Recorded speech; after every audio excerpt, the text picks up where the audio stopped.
brought to you by Silver Pumps and Motors. Top quality और consistent performance के लिए सिर्फ सिल्वर पंप्स नाम याद रखना. సునీల్ అహూజా, ఆశిష్ అహూజా ఈ ఇద్దరు పేర్లు గుర్తున్నాయా? మొన్న మధ్య ప్రీ లాంచ్ మోసం అంటూ ఈ తండ్రి కొడుకులపైన కేసులు నమోదయ్యాయి.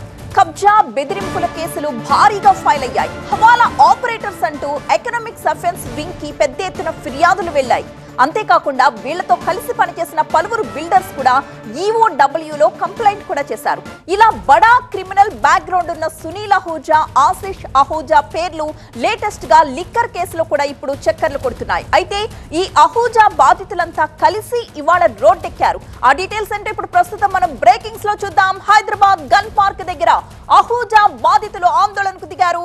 భూములు ఇవ్వకుండా బెదిరిస్తున్నారని బాధితులు ఆరోపిస్తున్నారు. సునీల్ అహూజా, ఆశిష్ అహూజాపై చర్యలు తీసుకోవాలంటూ వారు డిమాండ్ చేస్తున్నారు. సీఎం రేవంత్ జోక్యం చేసుకుని న్యాయం చేయాలంటూ ఒక వినతి పత్రాన్ని కూడా అందించారు. భారతీ బిల్డర్స్ ప్రీ లాంచ్ పేరుతో 70 కోట్ల రూపాయలు వసూలు చేశారు అహూజా. తమకు న్యాయం చేయాలని ప్రభుత్వానికి బాధితులంతా విజ్ఞప్తి చేస్తున్నారు.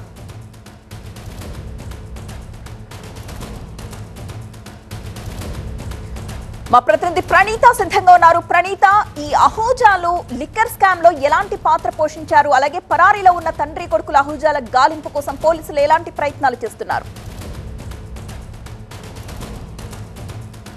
అయితే గత కొద్ది రోజులుగా సునీల్ అహూజాతో పాటు ఆశిష్ అహూజా ఈ ఇద్దరు తండ్రి కొడుకుల పేర్లు పదే పదే వినిపిస్తూనే ఉన్నాయి. ముఖ్యంగా హైదరాబాద్లో వీళ్ళు ఫైనాన్స్ పేరుతో అనేక మంది బిల్డర్స్కి ఫైనాన్స్ ఇచ్చారు. సో ఫైనాన్స్ ఇచ్చేంత వరకు బాగానే ఉంది, కానీ ఆ ఫైనాన్స్కి షూరిటీగా కొన్ని ల్యాండ్ డాక్యుమెంట్స్ని వాళ్ళు తీసుకుంటున్నారు. సో ఆ ల్యాండ్ డాక్యుమెంట్స్ని తమ పేరు మీదకి వచ్చేలాగా చేసుకొని ఆ ఫైనాన్స్ తీసుకున్నటువంటి డబ్బులు అంతా కూడా బాధితులు చెల్లించినప్పటికీ ఆ ల్యాండ్ డాక్యుమెంట్స్ని ఇవ్వకుండా పొజిషన్లోకి వెళ్ళిపోతున్నాడు. సో ఒకటి కాదు, రెండు కాదు, అనేక రకాలుగా ఇదే తరహా మోడస్ ఆపరెండిని సునీల్ అహూజాతో పాటు అతడి కుమారుడు ఆశిష్ అహూజా చేసినటువంటి మోడస్ ఆపరెండి ఇది. వీరిపైన ఇప్పటికే హైదరాబాద్తో పాటు సైబరాబాద్లో అనేక కేసులు కూడా నమోదయ్యాయి.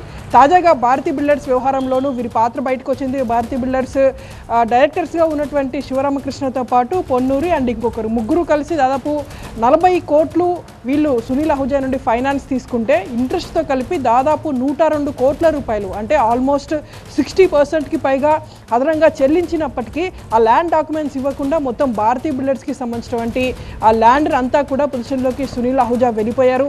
ఆ తర్వాత చాలామంది బాధితులు అందులో కన్స్ట్రక్షన్ ఎందుకు కావట్లేదు అని ప్రశ్నించడానికి వెళితే వారిపైనే బెదిరింపులకు పాల్పడడం, వారిపైనే దాడులకు పాల్పడడం. సో ఇదంతా చేస్తుండడంతో ఈరోజు భారతీ బిల్డర్స్ బాధితులు దాదాపు 700 మంది బాధితులు ఉంటే ఇందులో చాలామంది ఈరోజు గన్ పార్క్ వద్ద భారీ ధర్నాను కూడా నిర్వహించారు. ఇన్ని కేసులు నమోదవుతున్నా సరే పోలీసులు సునీల్ అహూజా పైన ఎందుకు చర్యలు తీసుకోవడం లేదనేటువంటిది వాళ్ళు వ్యక్తం చేసినటువంటి ఆరోపణ. And same time AP liquor కేసులోనూ సునీల్ అహూజా పాత్ర వినిపిస్తుంది. ఇప్పటికే ఈ కేసులో హవాలా ఆపరేటర్స్కి సంబంధించినటువంటి పాత్ర పైన ఈడీ లోతుగా దర్యాప్తు చేస్తుంది. ఏపీ లిక్కర్ స్కామ్ ద్వారా వచ్చినటువంటి డబ్బునంతా కూడా విదేశాలకు వెళ్ళినటువంటి క్రమంలో సునీల్ అహూజా పాత్ర పైన కూడా లోతుగా ఈడీ దర్యాప్తు చేస్తుంది.